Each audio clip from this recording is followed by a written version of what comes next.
You're asleep, and something is watching you. You don't see it, but you feel it. Warm breath against the back of your neck. Closer, closer, until your skin tingles. Would you dare to turn around, or would you keep your eyes shut and pray it goes away? I had fallen asleep late that night, the kind of exhaustion that makes your body sink deep into the mattress the moment your head touches the pillow. The room was quiet, except for the faint hum of the heater and the slow rhythm of my breathing. I didn't remember drifting off, but I do remember the moment I woke. At first it was subtle, the sensation of weight on the bed, a shift in the mattress like someone had just sat down beside me. My heart gave a slow, heavy thud. My mind tried to rationalize it. Maybe I moved, maybe it was nothing. But then I felt it, fingers, slow and deliberate, grazing against the back of my thigh. The touch wasn't rushed. It lingered, as if whoever, or whatever, was there, wanted me to feel every second of it. I stayed still, eyes closed, breath held. There was a warmth to it, a presence so close that I could almost hear it breathing, low, deep, steady. It didn't feel cold like I'd always imagined a ghost would. It felt alive, and that made it even worse. The hand moved higher, brushing against the edge of my shorts. My skin prickled, not just from fear, but from something else I didn't want to admit. The darkness around me seemed to press in tighter, and I realized I didn't know if opening my eyes would save me or make things much worse. I tried to listen. No footsteps, no floorboards creaking, no sound of the door opening. Whoever was here hadn't come in through the usual way. They were already in the room. Then the weight shifted again. The bed dipped lower, as if they were leaning over me now. A lock of my hair moved against my cheek, not from my own breath, but from theirs. My pulse was racing so hard I thought it might give me away. A whisper. I couldn't make out the words, but it was right by my ear. The voice was soft, almost coaxing, but it sent a shiver straight down my spine. The hand on my thigh paused, then began to move again.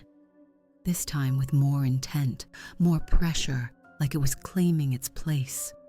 Some part of me wanted to scream, to jump out of bed and turn on every light in the house.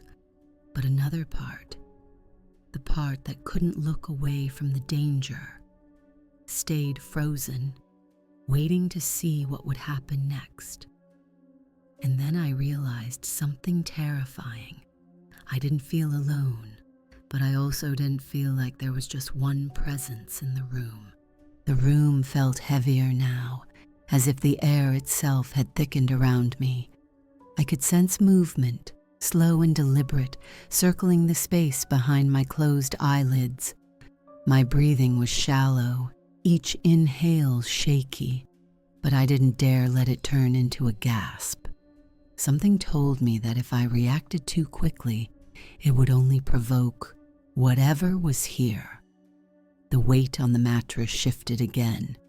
This time, I could feel the indentation moving closer toward my pillow. A warm breath brushed the side of my neck, carrying with it a faint scent.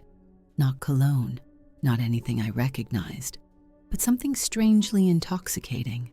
It was earthy, deep, and it made my head feel light, as if I was being pulled into it. Fingers slid gently along my shoulder, down the curve of my arm, and back up again, tracing my skin like they were memorizing it.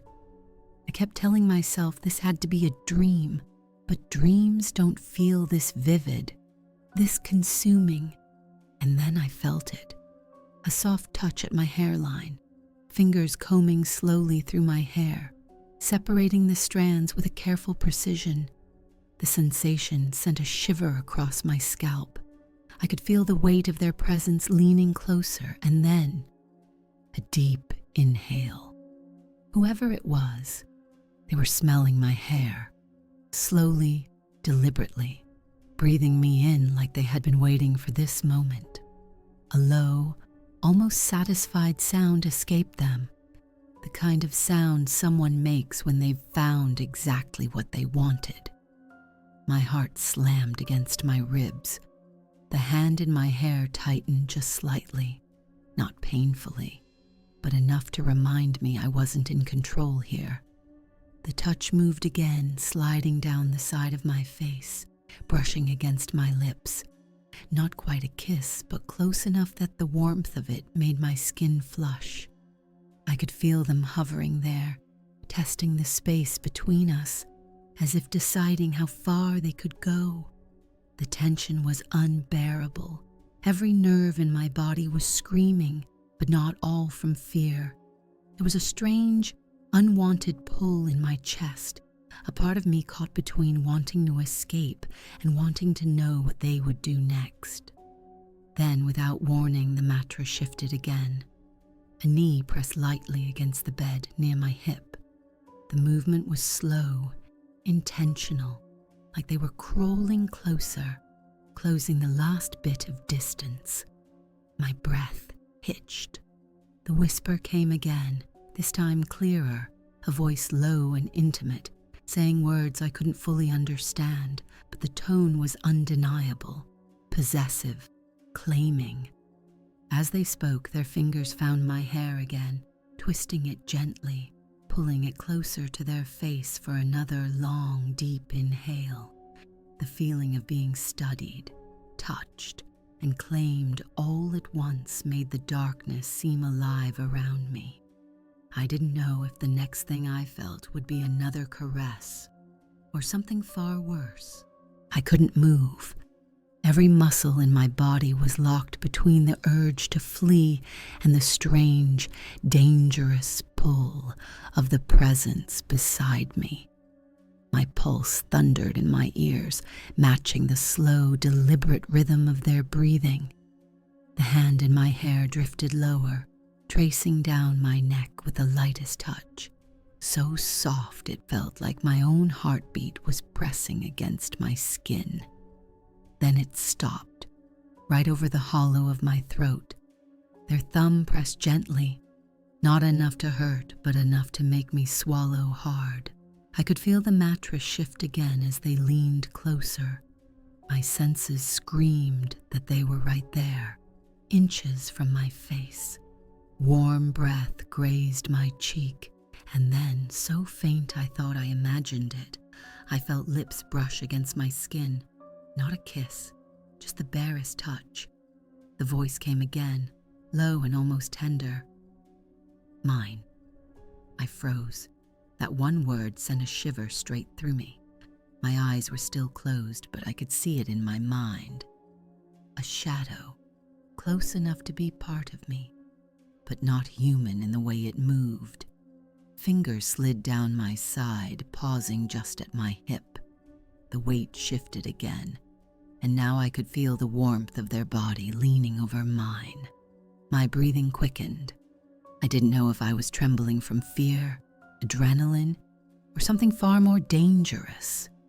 Suddenly, the air around me changed. The room grew colder, but the touch on my skin remained warm, almost burning. The contrast made me gasp, and that was when I felt it, their forehead pressing against mine. A strange, intimate gesture that made my chest tighten. And then, without warning, the warmth vanished. The bed was empty again. My skin prickled where they had touched me, the ghost of their fingertips still lingering like a memory I couldn't shake. I opened my eyes slowly, terrified of what I might see. But the room was empty, silent, only the faint creak of the house settling in the night. For a moment, I almost believed I had dreamed it, but then I smelled it. That same intoxicating, earthy scent, stronger than before, as if it still hung in the air beside me. My gaze drifted to the foot of the bed, and my breath caught. The blanket was indented, pressed down in the shape of knees. I blinked, and it was gone. The mattress smoothed itself, the air in the room returning to its normal weight. But I knew what I felt, what I heard, what I smelled, and somewhere deep down I also knew. They would be back. Have you ever woken up to someone or something being too close? Share your story in the comments. Subscribe for more chilling midnight encounters where fear and desire blur into one.